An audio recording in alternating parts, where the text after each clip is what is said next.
네, 하나님 말씀 우리가 보겠습니다. 고린도전서 11장 17절로부터 29절까지입니다. 11장 17절로부터 29절까지 우리 교독하시겠습니다.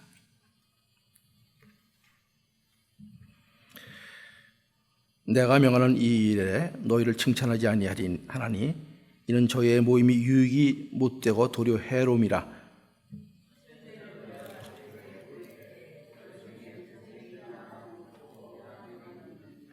너희 중에 편당이 있어야 너희 중에 옳다 인정함을 받은 자들이 나타나게 되리라.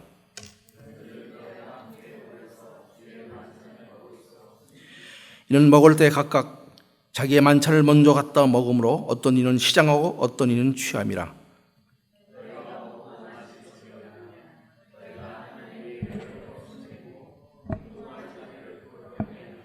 내가 너에게 무슨 말을 하랴?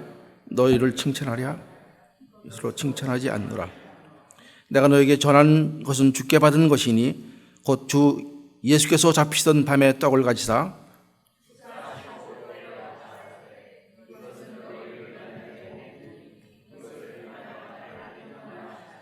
식구에 또한 이와 같이 잔을 가지시고 가라사대 이 잔은 내 피로 세운 새 언약이니 이것을 향하여 마실 때마다 나를 기념하라 하셨으니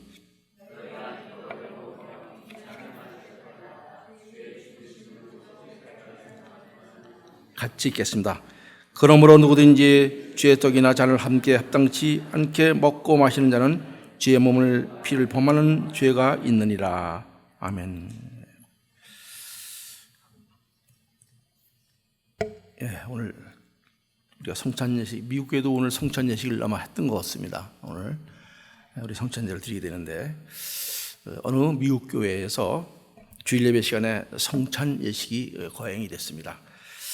말씀이 선포되고 이제 포도주를 나누는 그런 시간이 되었습니다.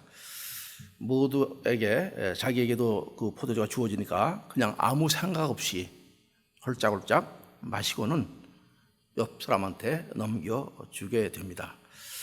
그런데 한 여인이 포도주 잔을 받다가 마시지 않고 그냥 올려놓더니 계속 눈물 흘리는 것이었습니다. 자기 자신의 부족함과 허물을 생각하면서 주님의 잔을 감히 들지 못하고 눈물을 흘리고 있는 그 여인의 모습은 그곳에 모인 교인들의 마음을 감동시키게 됩니다. 옆에 있던 한 사람이 울기 시작했고 그 옆에 있던 사람 또 다른 사람들이 여기저기서 울게 되고 온 교회는 울음바다가 되었습니다. 그러길 한참 지난 뒤에 한 노인이 일어서서 여인 앞으로 걸어갑니다. 그리고 성찬기에 잔을 하나 조심스레 꺼내어 여인의 손에 넘겨주며 말합니다. 자매님 드세요. 주님의 피는 죄인들을 위한 것입니다. 바로 우리와 같은 죄인들을 위한 것입니다.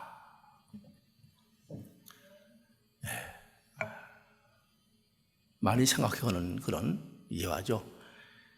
우리 지난주에 수련회에서는 주님께서 우리에게 이렇게 기도하라고 말씀하시면서 가르쳐 주셨던 주기도문을 갖다가 한 절 한 절 살펴보면서 우리가 무엇을 어떻게 기도해야 하나 하는 것을 서로 은혜를 나누었었습니다. 주기도문은 주님께서 친히 우리에게 가르치신 기도였듯이 이 성만찬도 주님이 친히 제정하시고 지키라고 하신 그런 예식입니다. 오늘은 성찬 예식을 행하는 날이기에 이 성찬의 참된 의미와 성찬을 받는 성도들의 자세에 대해서 잠시 말씀을 통해서 은혜를 나누고자 합니다. 우리 교회에서 공식적으로 갖게 되는 그런 예식이 두 가지가 있죠. 성찬식과 세례식이죠. 이 두 가지 예식은 이 땅에 오셔서 행했던 주님의 구원 사역에 아주 핵심적인 진리가 담겨져 있는 아주 중요한 그런 예식입니다. 먼저 세례식은 자신이 죄인임을 고백을 하고 예수 그리스도를 구세주로 영접한 사람들에게 시행하는 그런 예식이 되는 것이죠. 교회는 이 예식을 통해서 세례받은 성도가 주님의 몸된 교회의 입교인이 됐음을 공표하게 됩니다. 그리고 성찬식은 세례받은 성도로서 참여하게 되는 그런 예식이죠. 우리의 죄를 사하시기 위해 십자가에 달리셔서 몸을 찢기시고 피를 흘리신 주님을 기억하며 그 주님과 연합하여서 주님이 다시 오실 그날까지 주님의 죽으심을 전하라고 말씀하시며 주님께서 친히 베풀으신 그런 예식입니다. 우리 세례식은 일생에 단 한 번밖에 안 받지만 이 성찬 예식은 아주 자주 받게 되는, 그리고 매년 반복해서 행하게 되는 그런 것이기 때문에 성찬을 받는 성도들이 교회에서 드리는 성찬식을 의례적인 행사로 생각하고 아무 의식 없이 습관적으로 받게 되는 경우도 있을 수가 있을 것입니다. 오늘 주님이 친히 제정하신 성찬을 받기 전에 성만찬의 참뜻 이미 다 알고 있는 그런 말씀이지만은 다시 한번 되새기면서 성찬을 받는 우리들의 마음가짐과 자세가 어떠해야 되는지를 다시 한번 살펴보기로 하겠습니다. 먼저 주님이 이 성만찬을 제정하신 그 때에 대해서 생각해 보겠습니다. 주님이 십자가를 지시기 위해 로마 병정들에게 잡히던 밤에 주님은 제자들과 함께 유월절 최후의 만찬을 나누시면서 이 성찬 예식을 제정하셨습니다. 유월절은 성찬 예식과 서로 밀접한 관계가 있습니다. 구약에서의 유월절은 주님이 제정하신 성찬식의 모형이 되는 것입니다. 애굽에서 430년 동안 종살이하던 이스라엘 백성들이 출애굽할 당시 애굽에 내려진 10가지 재앙이 있었죠. 마지막 재앙은 애굽 땅의 모든 첫 태생이 죽임을 당하게 되는 그런 재앙이었습니다.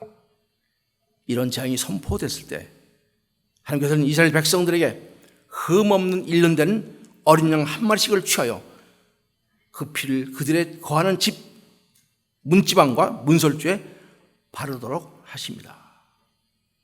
그리고 이 말씀에 순종해 어린 양을 잡아 그 피를 바른 집의 첫 태생들은 죽임을 당하지 않고 안전하게 그 생명이 보존되었습니다. 우리 출애굽기 12장 말씀 중에서 7절과 13절의 말씀을 한번 우리 함께 보시도록 하겠습니다. 자, 함께 읽어보죠. 그 피로 양을 먹을 집 문 좌우 설주와 안방에 바르고, 13절 말씀입니다. 내가 애굽 땅을 칠 때 그 피가 너희에 거하는 집에 있어서 너를 위하여 표적이 될지라. 내가 피를 볼 때 너희를 넘어가리니 재앙이 너에게 내려 멸하지 아니하리라. 아멘. 아멘. 6월절에 있었던 선포됐던 하나님의 말씀이죠. 주님은 십자가를 지시어내 마가의 다락방에서 제자들과 함께 6월절 만찬을 나누시고 6월절에 죽임을 당했던 어린 양처럼 죽을 수밖에 없는 죄인들을 살리기 위해 십자가에서 몸을 찢기시고 피를 흘리신 주님을 기억하고 기념하라고 친히 제자들에게 성례잔을 베푸셨던 것입니다. 어린 양이 흘린 피를 바른 집마다 죽음의 재앙에서 구원받은 6월절의 실체가 성만찬을 통해서 그대로 재현됐던 것이죠. 그때의 상황에 대해서 마가복음 14장 22절과 24절은 이렇게 말씀을 하고 있습니다. 우리 한번 다시 이것도 같이 읽어보겠습니다. 저희가 먹을 때 예수께서 떡을 가지사 축복하시고 떼니 제자들에게 주시어 가라사대 받으라 이것이 내 몸이라 하시고 또 잔을 가지사 살해하시고 저에게 주시니 다 이를 마시매 이렇게 말씀하십니다. 가라사대 이것은 많은 사람을 위하여 흘리는 나의 피 곧 언약의 피니라 이렇게 말씀을 하십니다. 6월절 만찬에서 주님이 이렇게 제정하신 성찬식은 주님의 명령에 따라서 초대교회 때부터 이렇게 시행이 되어 왔죠. 오늘의 본문 고린도전서 11장 20절로 29절은 고린도 교회에서 행했던 성찬식에 관한 그런 말씀입니다.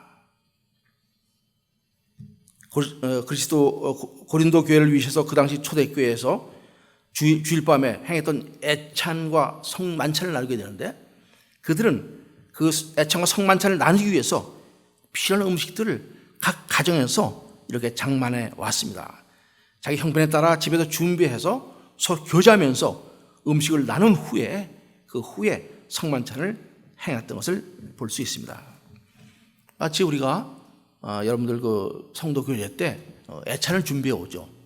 이 모형도 아마 그 뿌리가 거기에 있지 않나 생각합니다. 애찬을 준비해서 함께 성도가 나누고 하는 이런 아름다운 모습, 그리고 초대교회 때는 그 애찬을 나눈 뒤에 따로 마지막에 성만찬으로 성찬식으로 고행했던 것을 볼 수가 있습니다. 그런데 오늘 본문 고린도서 10장 20절에 보면 사도 바울은 고린도 성도들에게 주의 만찬을 먹을 수 없다고 이렇게 금합니다. 그런즉 너희가 함께 모여서 주의 만찬을 먹을 수 없으니, 주님은 성만찬을 지키라고 말씀하셨는데 사도 바울은 먹을 수 없으니 이렇게 말씀합니다. 이 말씀은 만찬을 하지 못하게 막는 그런 의미라기보다는 너희가 모여서 먹는 것은 주의 만찬이 아니다라는 그런 말씀이죠. 본질에서 벗어난 그런 만찬을 너희들이 드리고 있다, 바로 이 말씀인 것입니다. 너희가 모여서 주의 만찬을 나눈다고 하지만은 그것은 진정한 의미의 주의 만찬이 아니라고 책망하는 말씀입니다. 사도 바울이 고린도 교회에서 행해지는 주의 만찬을 금한 이유가 무엇입니까? 그 이유를 오늘 21조가 22절에서 밝히고 있습니다. 그 이유는 이렇죠. 고린도 교회 성도들은 예배 후에 나누게 될 애창과 성만찬에 필요한 음식들을 자기 형편에 따라서 각자 집에서 준비해 왔습니다. 부유한 집의 성도들은 아마 음식을 풍성하게 또 질 좋은 음식들을 아마 장만했을 것입니다. 그리고 그들은 자신들이 준비한 음식을 가난해서 음식을 제대로 준비해 오지 못한 성도들과 함께 나누지 아니하고 가난한 자들이 교회에 오기 전에 자기들끼리 모여서 먹고 마시고 취하기까지 했던 것입니다. 오늘 본문 21절에 이렇게 말씀하죠. 이는 먹을 때 각각 자기의 만찬을 먼저 갖다 먹으므로 어떤 이는 시장하고 어떤 이는 취함이라. 그들은 비록 교회에서 떡을 떼고 잔을 마셨지만 그것은 주의 만찬을 기념한 것이 아니었었습니다. 그들이 행한 성찬 예식에는 참다운 그리스도의 교제나 사랑, 섬김이나 배려, 연합과 하나됨이 없었습니다. 성찬은 성도들 모두가 주님과 연합하여서 하나됨을 확인하는 상징적인 예식이었는데, 고린도 교회에서 행했던 주의 만찬은 하나가 되어야 할 성도들 간에 오히려 불신과 분열을 가져오고 가난한 자들을 부끄럽게 하는 결과를 가져오게 됐던 것입니다. 그것은 가난한 자들을 업신여기는 일일 뿐 아니라 결과적으로 주의 만찬을 오염시키고 주님 없는 교회를 업신여기는 행위가 됐습니다. 이런 일들이 빈번히 일어나게 되자 급기야 카다르 공의에서는 AD 220년에 성만찬 전에 애찬을 금지시키고 성만찬을 저녁에서 아침에 갖도록 이렇게 결의를 했습니다. 저녁에 모여서 나누던 성만찬을 아침에 갖도록 이렇게 했던 것입니다.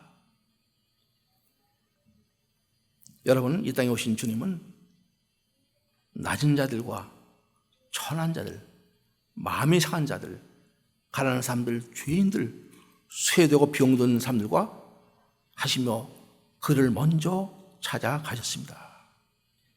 그리고 그들을 위해 자신의 몸을 찢고 피를 흘려서 대속 제물이 되셨습니다. 우리가 잘 아는 이사야서 61장 1절은 이렇게 말씀을 합니다. 여호와의 신이 내게 임하셨으니 이는 여호와께서 내게 기름을 부으사 가난한 자에게 아름다운 소식을 전하게 하려 함이라. 나를 보내사 마음이 상한 자를 고치며 포로된 자에게 자유를, 갇힌 자에게 노임을 전파하며, 이렇게 말씀하고 있습니다. 이 말씀 묵상하면서 과연 이 시대의 교회는 우리들의 모습은 어떤 모습일까 생각하지 아니할 수가 없습니다. 모든 교회가 다 그런 것은 아닐지라도 어느 틈엔가 교회는 변질되어 가난한 자보다는 부유한 자를, 낮은 자보다는 높은 자를, 못 배운 자보다는 배운 자를, 힘없는 자보다는 힘있고 권력 있는 자에게 관심을 갖고 그런 사람들이 교회에 주인 행세를 하는 교회로 변질되어 가고 있지 않나 하는 생각을 하게 됩니다. 만약 그런 모습을 지닌 채 아무리 수많은 사람이 모여서 성만찬을 성대하게 거룩하게 경건한 모습으로 허행한다 할지라도 그것이 진정한 성만찬이 되겠습니까? 무슨 의미가 있겠습니까? 사도 바울은 고린도 교회에서 행하여 지고 있던 성만찬의 본질에서 벗어나는 것을 지적하고 23절부터는 주의 만찬에 대해 진정한 의미에 대해서 증거를 합니다. 23절과 24절 말씀이죠. 내가 너에게 전하는 것은 주께 받은 것이니 곧 주 예수께서 잡히시던 밤에 떡을 가지사 축사하시고 떼어 가라사대 이것은 너를 위한 내 몸이니 이것을 향하여 나를 기념하라 하시고. 사도 바울은 고린도 교회에 전한 성만찬을 주께 받은 것이라고 먼저 밝히고 있습니다. 성만찬은 사람들에 의해서 종교 예식으로 만들어진 것이 아닙니다. 주님이 직접 제정했던 사실을 우리는 다시 한번 분명히 깨달아야 될 것입니다. 오늘 그 본문 23절, 24절 말씀에서 주목볼 것이 하나 있는데 주님은 떡을 떼어 주시면서 너를 위한 내 몸이라고 말씀을 하십니다. 우리 그 개역 성경에는 너를 위한이라는 이렇게 번역이 되어 있지만은 킹 제임스 버전을 보면은 너를 위하여 쪼개진 broken for you 이렇게 말씀하고 있습니다. 단지 너를 위하여 주는 것이 아니라 너를 위하여 쪼개진 나의 몸 이렇게 말씀을 합니다. 우리의 죄를 대속하기 위해 주님은 십자가에 몸을 찢기시고 깨지시고 쪼개지어 피를 흘렸던 것입니다. 또 주님은 제자들에게 잔을 주시면서 이 잔은 내 피로 세운 새 언약이니라고 25절에서 말씀하고 있습니다. 이 말씀은 우리가 알다시피 구약의 옛 언약이 파괴되고 하나님께서 자신의 백성들과 새 언약을 맺었다는 그런 의미입니다. 그리고 그 언약은 염소와 소의 피가 아닌 예수의 보혈로 맺어진 언약인 것입니다. 그렇습니다. 우리가 주님께 친히 제정하신 주의 만찬에 참여할 수 있다는 것은 단순히 예수님의 몸과 피를 상징하는 떡과 잔을 먹고 마시는 그것이 전부가 아닙니다. 주님과 연합하여 하나 되는 삶, 주님이 몸을 찢기시고 피를 흘리심으로 우리에게 주신 새 생명을 품고 살아가는 삶, 그런 삶을 살아갈 때만이 진정한 성만찬의 의미가 있게 되는 것입니다. 그런 삶을 살 때 장차 우리는 하나님의 언약 백성으로서 하늘나라가 임하게 될 때 지금의 성만찬 대신 어린 양의 혼인잔치에 주님과 함께 참여하게 될 것입니다. 주님은 마가복음 10장 24절과 25절 이렇게 말씀하시죠. 함께 읽어보죠. 가라사대 이것은 많은 사람을 위하여 흘리는 바 나의 피 곧 언약의 피니라. 진실로 너희에게 이르노니 내가 포도나무에서 난 것을 하나님 나라에서 새 것으로 마시는 날까지 다시 마시지 아니하리라 말씀하십니다. 오늘 이 시간 성만찬에 참석해서 주님의 찢기신 몸과 흐르신 피를 상징하는 떡과 잔을 받을 수 있다는 것은 생각해보면 실로 엄청난 축복이요 헤아릴 수 없는 은혜와 사랑으로 되는 것임을 우리는 깊이 인식하고 참으로 온 마음을 다해 감사함으로 겸허하게 경건하게 받아야 될 것입니다. 그리고 이 세상에 우리 주변에 아직도 예수님을 모르고 이 복된 주의 만찬에 참여하지 못하는 사람들에게 주님의 죽으심과 부활에 대해 증거하면서 함께 언약의 백성으로 성찬을 받을 수 있도록 전도해야 할 사명이 우리에게 있다는 사실을 다시 한번 마음 깊이 새겨야 할 것입니다. 언제 기회가 되면 우리 목장 모임이 모이게 되는데 목장 모임이 모일 때마다 음식을 장만해서 먹으면서 서로 나누게 되죠. 목장 모임이 어느 정도 수송됐을 때 목장 모임에 가서 교회가 아닌 그 삶의 현장에서 성찬 예식을 베풀어야겠다 하는 생각을 하게 됩니다. 먹고 마시는 끝난 것이 아니라 그 먹고 마신 뒤에 주님이 우리를 위해서 찢기신 피와 살을 성찬을 통해서 나누며 정말 하나님의 한 목장으로서 한 가족으로서 한 몸을 이루는 그런 목장들이 되어서 더 많은 세상의 사람들을 그 목장 안으로 부를 수 있는 성찬에 참여시킬 수 있는 그런 목장이 되어야 될 줄을 믿습니다. 여러분들 그를 위해서 기도해 주시고 우리가 교회가 세상을 향해서 조금 더 많은 사람들을 성만찬에 참여할 수 있도록 주님의 죽으심을 증거하는 그런 저와 여러분 되시기를 바랍니다. 오늘 보면 고린도서 10장 26절에는 이렇게 말씀을 하죠. 너희가 이 떡을 먹으며 이 잔을 마실 때마다 주의 죽으심을 오실 때까지 전하는 것이니라. 이제 시간 성만찬에 참여하면서 다시 한번 새로운 마음가짐과 결단으로 성찬에 임하게 되시길 바랍니다. 이 성찬을 통해 주님의 몸과 하나 되는 하나됨과 우리 모두가 주님의 몸된 지체들로서 성도들과 하나 되어서 서로 사랑하며 섬기며 헌신하며 봉사하며 주님이 오실 때까지 주의 죽으심을 전하는 저 여러분들이 되어서 주님이 베푸시는 어린 양의 혼인잔치의 기쁨으로 참여할 수 있는 복된 우리 모두가 되시기를 주님의 이름으로 축원합니다.